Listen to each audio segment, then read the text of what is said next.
sheria ya Tanzania katika utaratibu wa kisheria wa kumrudisha mtuhumiwa kutoka Marekani inasema hivi: Marekani ina mikataba na nchi 116 duniani ya kubadilishana wahalifu.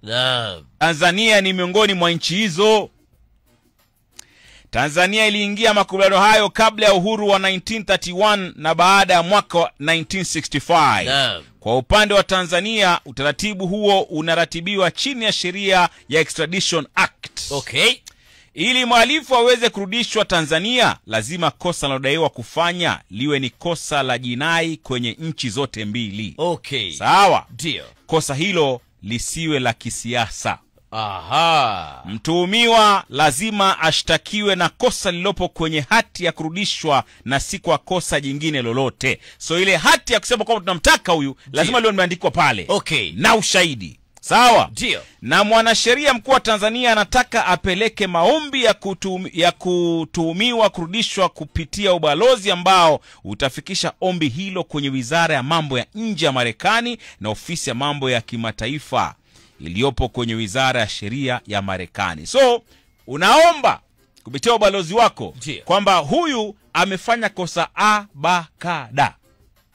Tunamuomba aje aweze kuface the law.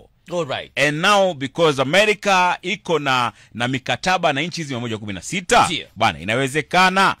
Sawa kwa bwana, mahakama nchini Marekani itaendesha kesi mwanzo. Bwana ndo kama kuamua iwapo inafaa mtuhumiwa arudishwe Tanzania au la. So si mmeshtaki nyinyi? So inakaa pale. Huyu Mange Kimambi Tanzania inamtaka.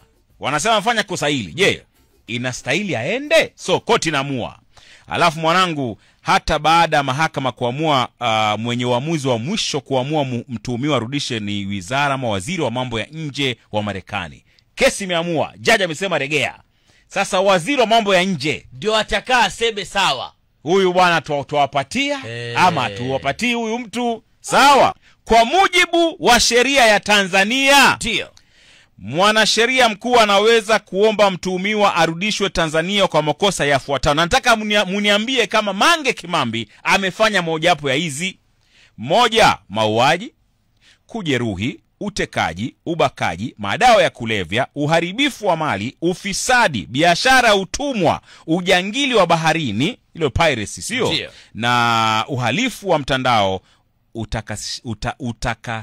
utakatishaji wa pesa, money laundering. Money laundering. Na uhalifu wa mtandao. Ndio. So mwanangu